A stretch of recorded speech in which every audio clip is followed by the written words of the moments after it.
बाबा सत्यान ला पाए धुनी ताप के हो बाबा सत्यान ला पाए धुनी ताप के।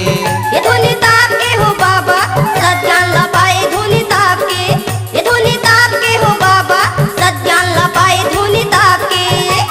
खान भजन गलमा कंठी पैर में खड़ाऊ न देखे वो जंगल झाड़ी न देखे चढ़ाऊ धुनी ताप के। ये धुनी ताप के हो बाबा सत्यान ला पाए धुनी ताप के।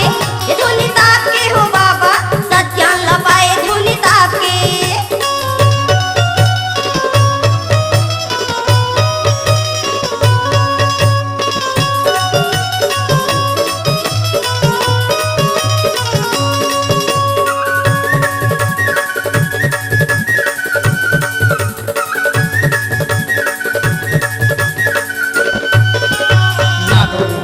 साथी ना पिए बर पानी ना पिए बर पानी बाबा ना पिए बर पानी। आँखी मुंदे बैठे रहा वो खांसी ज्ञानी वो खांसी ज्ञानी बाबा वो खांसी ज्ञानी।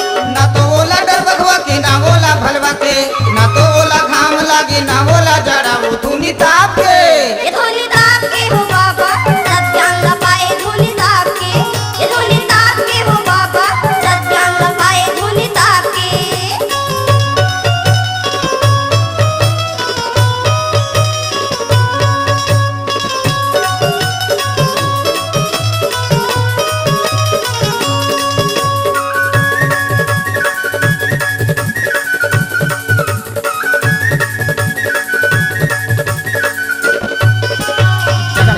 पशु पक्षी सत्यान ला पाइस सत्यान ला पाइस ओ सत्यान ला पाइस। सबला बड़े तीरथ गिरव धाम ला बनाइस धाम ला बनाइस ओ धाम ला बनाइस। धने हवे भाग बड़े पिड़िया धौरा के रास्ता रहा ऊपर खाबर उतारू चढ़ाऊ धुनी ताप के।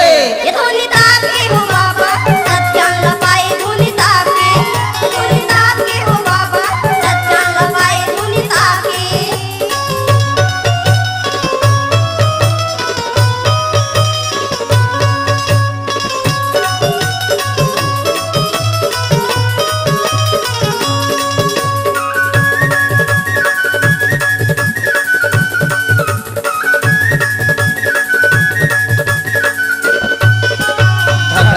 धके बारे धुनी करायागी धुनी करायागी हो धुनी करायागी।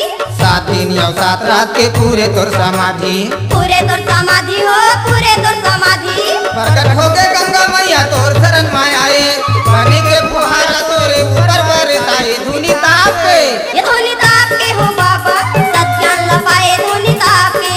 ये धुनी ताप के हो बाबा सत्यान ला पाए धुनी ताप के। खान में जाने गलमा कंठी पैर में खड़ाऊ ना देखे वो जंगल झाड़ी ना देखे चढ़ाऊ धुनी ताप के। ये धुनी ताप के हो बाबा सत्यान ला पाए धुनी ताप के। ये धुनी ताप के हो बाबा सत्यान ला पाए धुनी ताप के। धुनी ताप के हो बाबा सत्यान ला पाए धुनी ताप के। धुनी ताप के हो बाबा सत्यान ला पाए धुनी ताप के। धुनी ताप के हो बाबा सत्यान ला पाए धुनी ताप के। धुनी ताप के हो बाबा सत्यान ला पाए धुनी